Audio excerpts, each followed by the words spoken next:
I'm John Eagles, a retired psychiatrist who has an interest in eating problems, and more recently I've become involved in the Temple V program. This webinar is about brown adipose tissue, BAT for short, and I confess that I didn't know much about this myself until recently.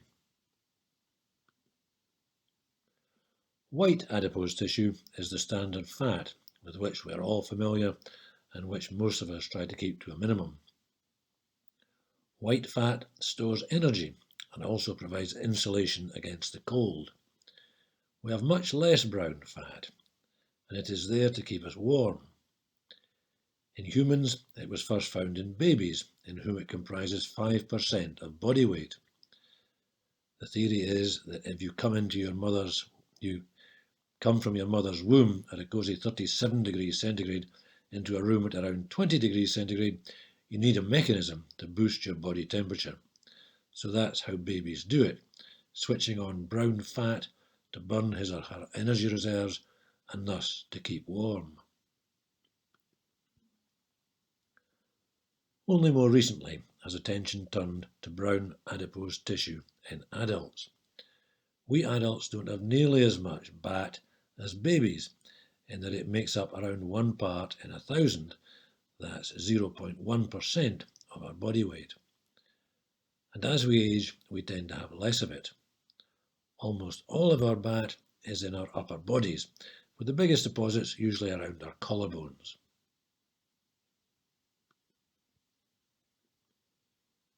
The function of brown adipose tissue is to regulate our body temperature, and this regulation is complex. Whether we are sunning ourselves on a beach or trudging through the Arctic snow, our core temperature needs to remain fairly constant at between 36.5 and 37.5 degrees centigrade, this being the range at which we function best. There are complex mechanisms here which involve hormones and our sympathetic nervous system. Brown adipose tissue basically burns fat and glucose in order to raise our body temperature when other factors are lowering it. I shall mention later some of the things that are thought to stimulate BAT activity. As you will have guessed, the main reason for making this webinar is the possible connection between our BAT activity and our weight. If BAT is transforming the energy from food into heat, then that energy is not being converted into white fat. And the less active BAT you have, the more likely you are to be overweight. Rarely, people have no discernible BAT activity at all, maybe in around 5% of the population.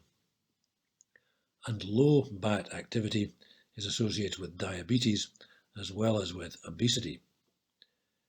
It's not known whether low BAT activity is a cause of obesity or an effect of it.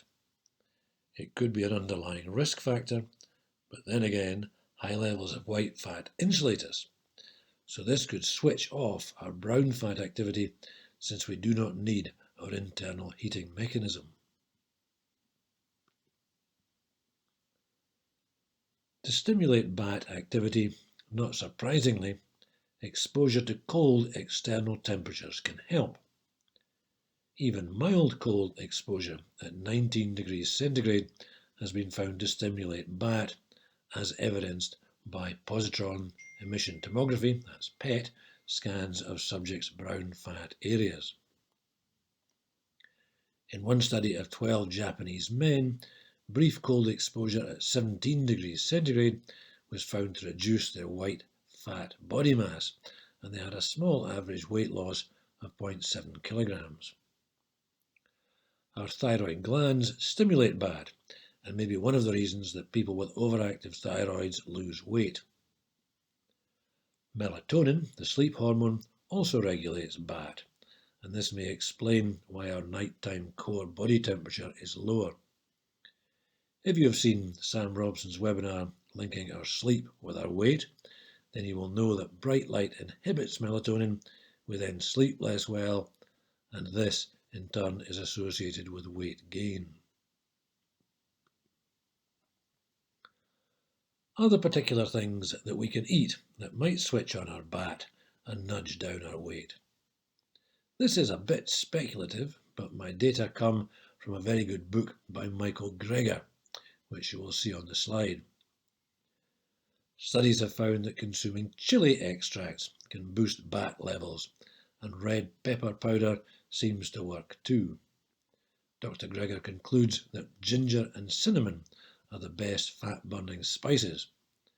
Drinking tea without milk, and maybe especially green tea, seems to burn off a few additional calories. So, I'll summarise and mention the possible relevance of BAT to the Temple V programme.